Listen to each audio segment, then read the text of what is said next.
behind that bed breaking right now. Behind that bed breaking right now. Behind that bed breaking right now. Behind that bed of interest. And this is of interest. Indicators of interest. And this is of interest. The indicators of interest. And this is of interest. The indicators of interest. This is of interest. The community.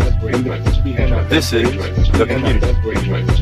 This is community. Behind that bed breaking community. Behind that bed breaking community. Behind that bed breaking community. Behind that bed breaking community. Behind that bed breaking community. Behind that bed breaking community.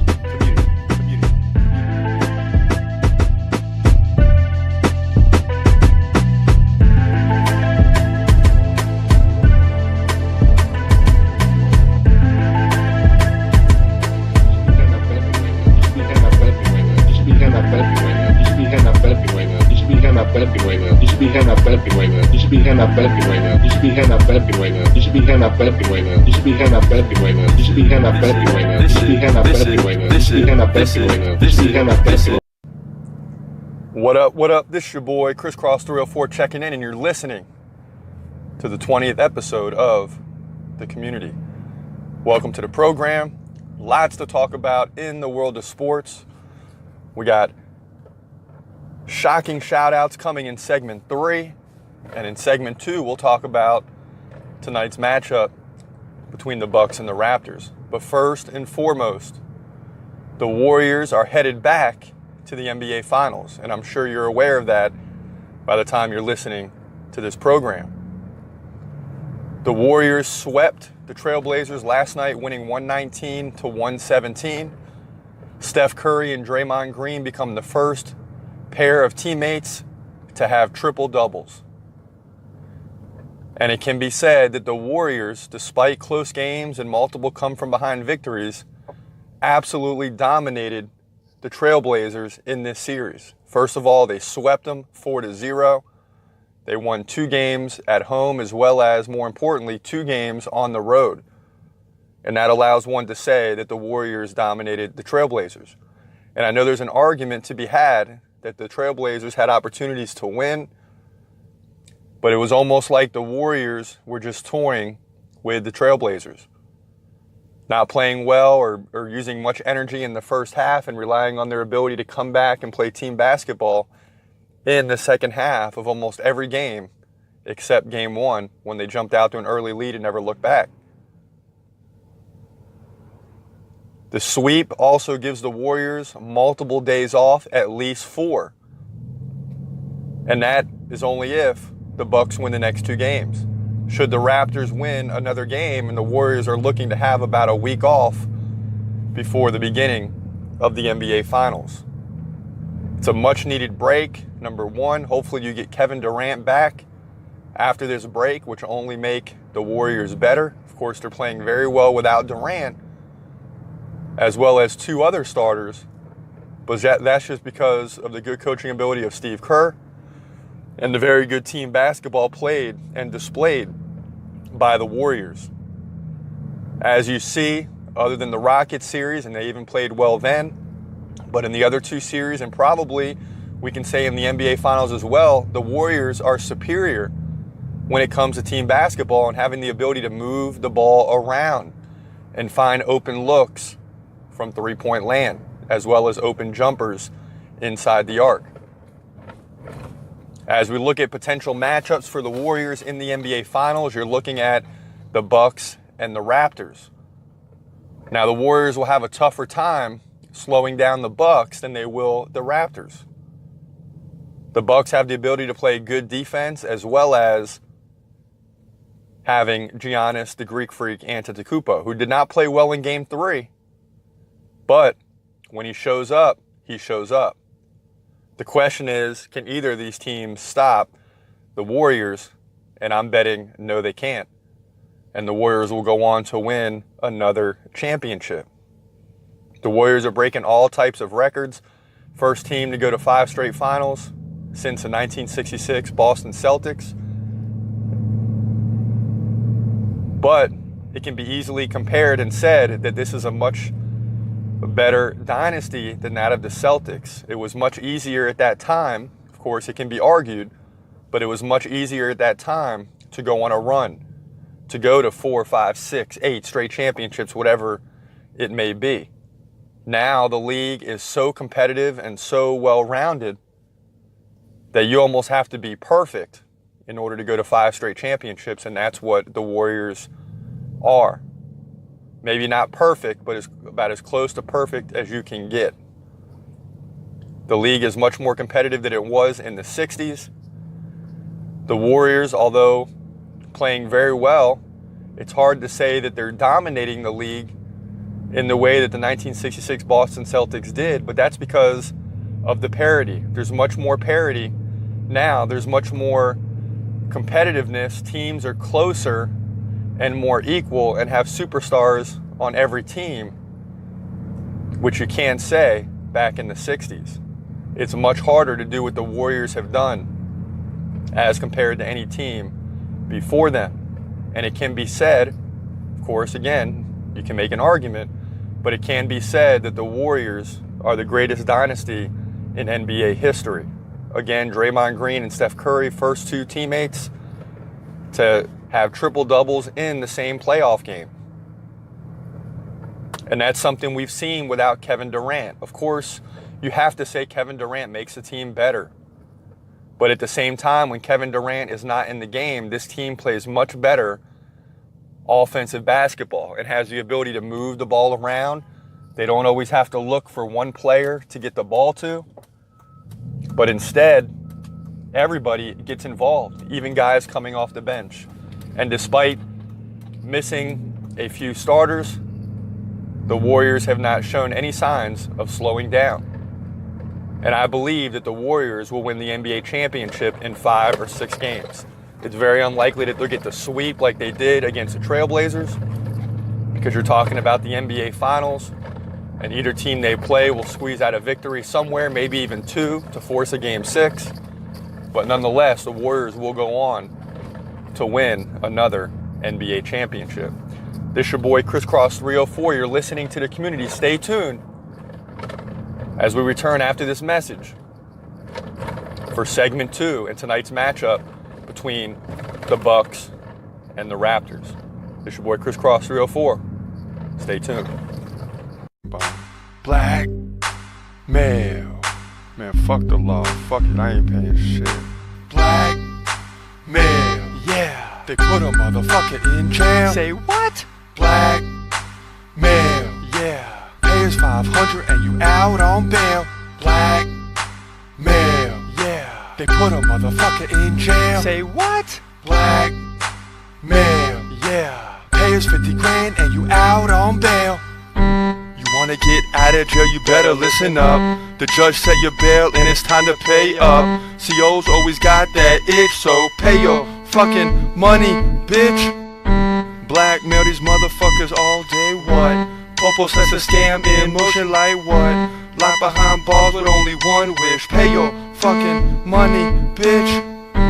Waiting all day to get released as freedom. It's like looking through God's eyes to the kingdom. No longer feeling this itch, so pay your fucking money, bitch. Black man, yeah. They put a motherfucker in jail. Say what? Black man, yeah. Pay us $500 and you out on bail. Black man, yeah. They put a motherfucker in jail. Say what? Black man, yeah. Pay us 50 grand and you out on bail.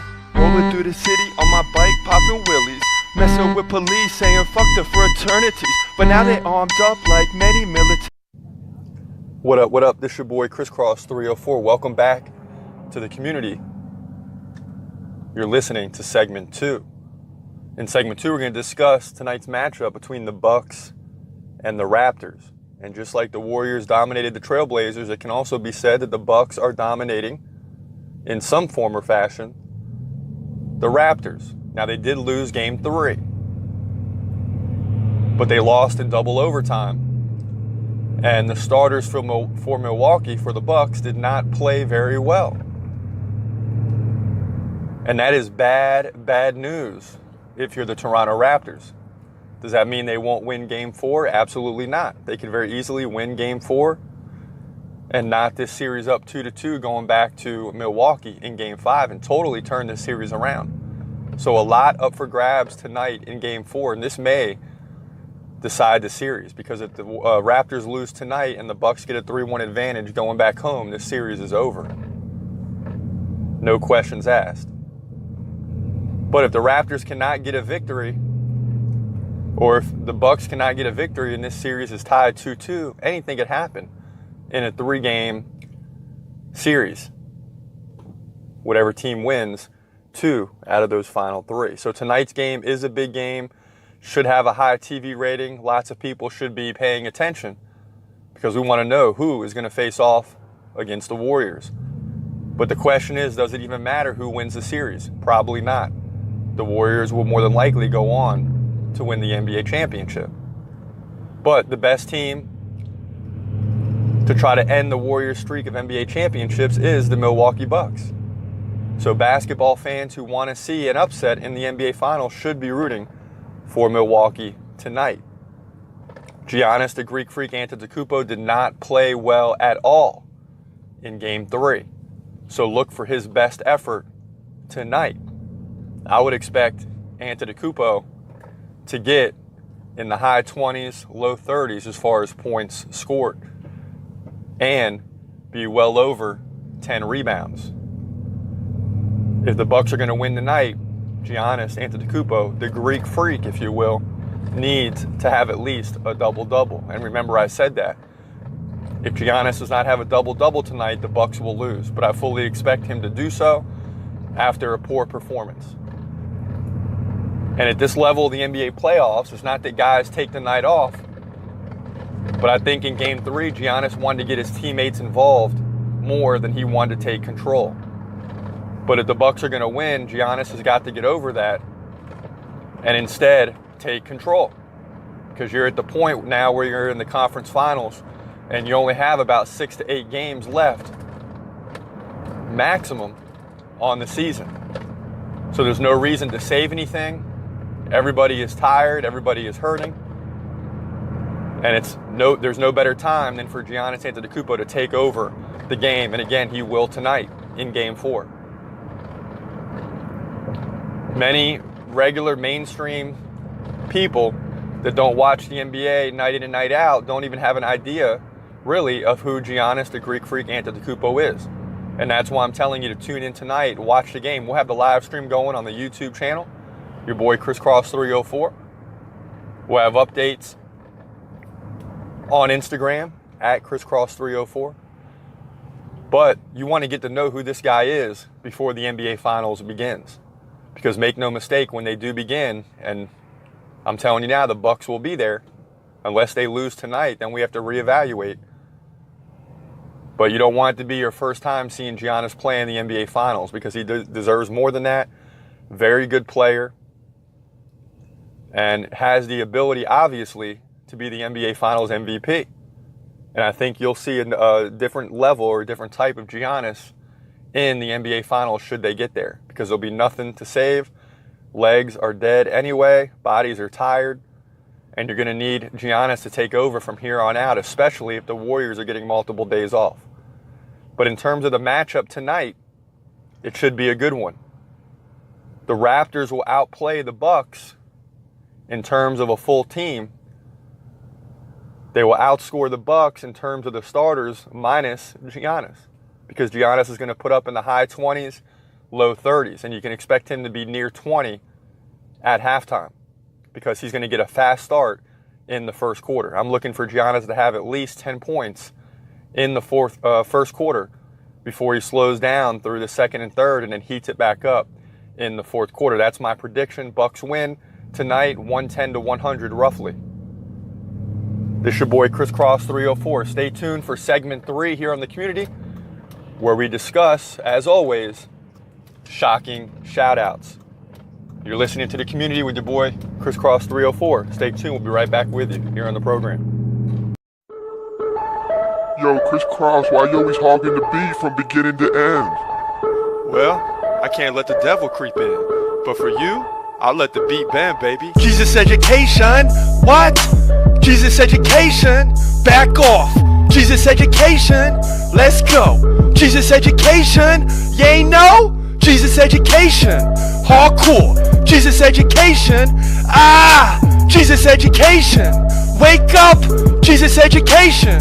Hey, Jesus Education.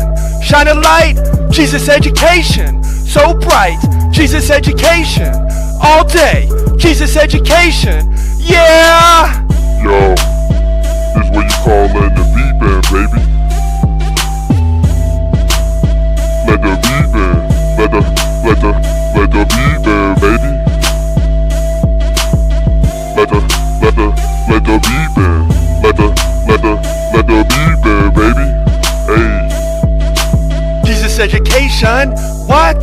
Jesus Education? Back off. Jesus Education? Let's go. Jesus Education? You ain't know? Jesus Education. Hardcore. Jesus Education. Ah! Jesus Education. Wake up. Jesus Education. Hey! Jesus Education. Shine a light. Jesus Education. So bright. What up? This your boy Crisscross 304, and you're listening to the community episode number 20. In segment 3 here, as always, we discuss shocking shoutouts. Oftentimes we'll have more than one shout out to give, but instead today we'll only focus on one shout out. Today's shout out goes to Reuben Foster, and this is no joke. Reuben Foster yesterday, linebacker for the Washington Redskins, who has gone through all types of turmoil in his personal and professional life, tore his ACL on his first snap in OTAs. He'll undergo an MRI to see if there's any, or he already did go through an MRI, and it will be shortly determined if there's any more damage other than the ACL, but this will keep him out for the year. And today he gets the shocking shout out simply because it's going to be a tough road for Reuben Foster. As he was carted off the field yesterday during OTAs, he obviously kept his helmet on and hung his head low as a trainer put his arm around Reuben Foster, because when you tear your ACL, it is a long road. You're looking at a minimum of 6 months. That'll take him completely out of this season, and they'll now look to get Reuben Foster ready for 2020, but it will no doubt be a long road ahead. In college, I tore my ACL.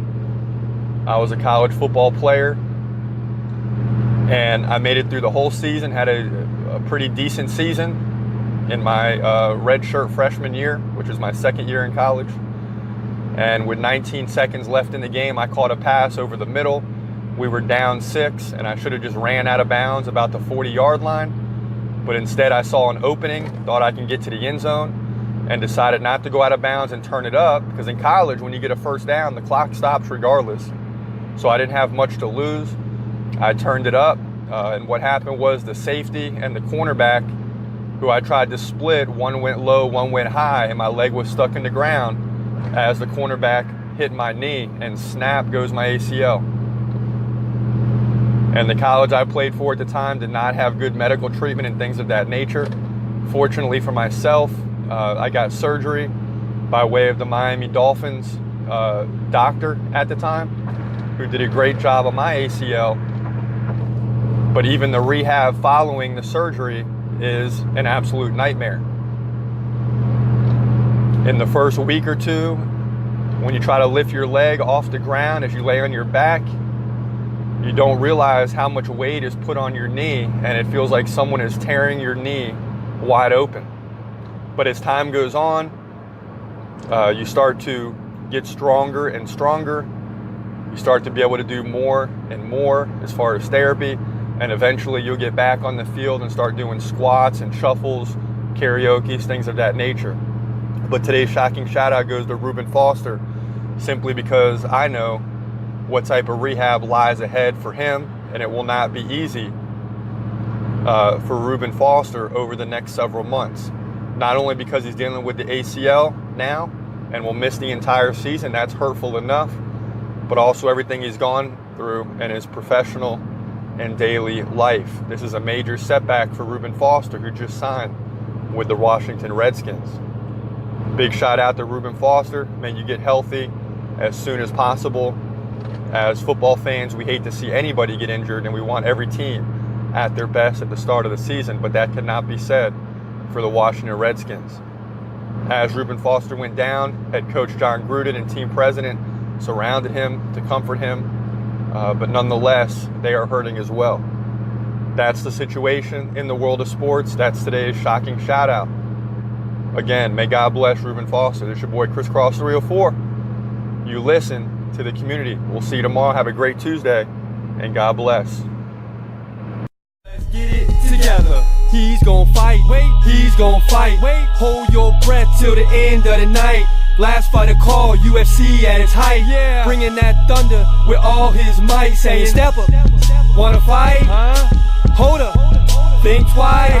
Gladiator, assassin, reckless, no abandon. Walk through that cage, he'll leave your ass stranded. Wake up, hey, where you at? Hey, got hit in the head with a baseball bat. Thinking I'm so dizzy, where the hell am I at? Black and white saying you just been attacked by Conor McGregor. Conor McGregor, beating bitches down like it's whatever. Getting my money always, forever. He's gonna win, let's get it together. Conor McGregor, Conor McGregor, beating bitches down like it's whatever. Getting my money always, forever. He's gonna win, let's get it together. Drop it, drop it, drop it like it's hot. Think they got a chance, believe it or not. No. Talking mad stuff, looking so confident, but you was only here for the paycheck and the rent. What? McGregor don't need a check, he's so rich, heck. Got the money so fast it broke your neck. They live on set, paid the bill, I'm in debt. Millions on the line, he gon' win, raise the bet. Do it. Yeah, I won. I'm going to the club for some fun. Yes, we won. Time to go out for some fun, thanks to Conor McGregor, Conor McGregor, beating bitches down like it's whatever. Getting my money always, forever. He's gonna win, let's get it together. Should be hand up bed breaking winner. Should be hand up bed breaking winner. Should be hand up this is of interest. The community is of interest. And this is of interest. The community is of interest. And this is of interest. The community is of interest. And this is of interest. The community is of interest. This is of interest. The community. This is the community. This is community. You should be hand up bed right now. You should be hand up bed right now. You should be hand up bed right now. You should be hand up bed